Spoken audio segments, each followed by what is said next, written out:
All right. Thank you all. Well, Mr. President, welcome back to the Oval Office in the White House. You've been a friend for a long time, a personal friend, and you know my commitment to Israel is ironclad, and we share a deep friendship. I want to thank you again for being here, and the floor is yours. Thank you, Mr. President. It's always a great honor to be here in the Oval Office and to be with a friend such as you, Mr. President. I will start, of course, with the sad news of the day. In the last 2 hours, 2 Israelis were murdered by rocket attacks from Lebanon in the northern town of Nahariya, a beautiful seashore town in the northern part of Israel. Early in the day, a kindergarten teacher of a kindergarten of special needs, children with special needs, rescued bravely and wisely the toddlers in the kindergarten from a drone attack. A drone exploded in the kindergarten. This is what we're going through from Lebanon, Mr. President, and you know it all too well. We're fighting hard. We're defending our people, our brave soldiers and pilots. And I know that you're working very hard to make sure that this war will end and that there will be first and foremost security for the people of Israel as well as for the people of Lebanon. And in Gaza, we have 101 hostages over 400 days. I know, Mr. President, that you're day in, day out actively seeking their safe return home as they are going through hell in the dungeons of Gaza. Clearly, you're thinking and working about the day after as well, which perhaps should be a trajectory of hope to the people of the region and the ability to have our neighbors as well as us live in security and peace. But first and foremost, we have to get the hostages back home. And it all starts in Tehran.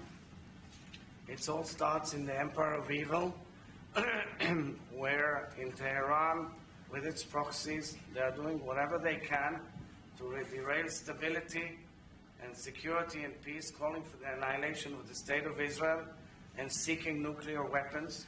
And Mr. President, this has to be a major objective all throughout your term and the next term of the next president, because we have to make sure that they cannot fulfill their evil intentions.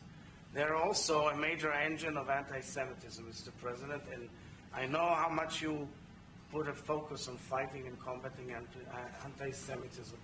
But most importantly, I'm here on behalf of the people of Israel and the nation of Israel and the state of Israel to say to you, Mr. President, thank you very much. As we say in Hebrew, Toda Rabba. You've been an incredible friend of Israel and the Jewish people for decades. And we will never forget, ever in history, how you stood up with us in our darkest hour, which became our finest hour, how you came to Israel a few days after the barbaric attack of October 7th, how you helped us and supported us with words and deeds. And I want to express our heartfelt thanks to you, Mr. President, which is a great legacy that you stood up with the Jewish people and the state of Israel, as you always did. So I brought you a little gift, which is an archaeological artifact from the foot of the Temple Mount in Jerusalem, which has the word Joseph, Yosef. And as you know in the Bible, it says that Joseph will strengthen Israel. And clearly, Mr. President, you've done it. Thank you very much. Well, I hope my father heard it. My father was what we call a righteous Christian. He couldn't understand why we didn't move more rapidly back in World War II and less. And anyway. That was a great legacy of your father. Well, it was. I remember how I got in trouble. We were friends even back then when I said years ago as a senator, I said, you don't have to be a Jew to be a Zionist. And I know you are. You're clearly a Zionist, Mr. President. Well, God love you. Thank you very much. Thanks for being here, pal.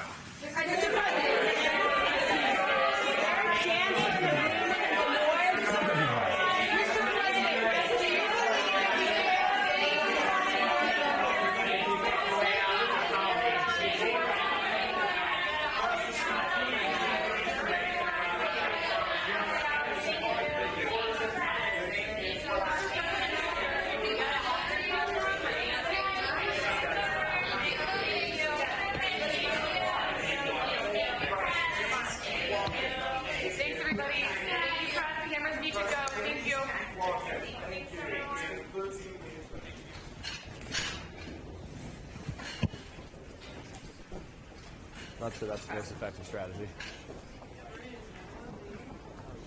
Yeah.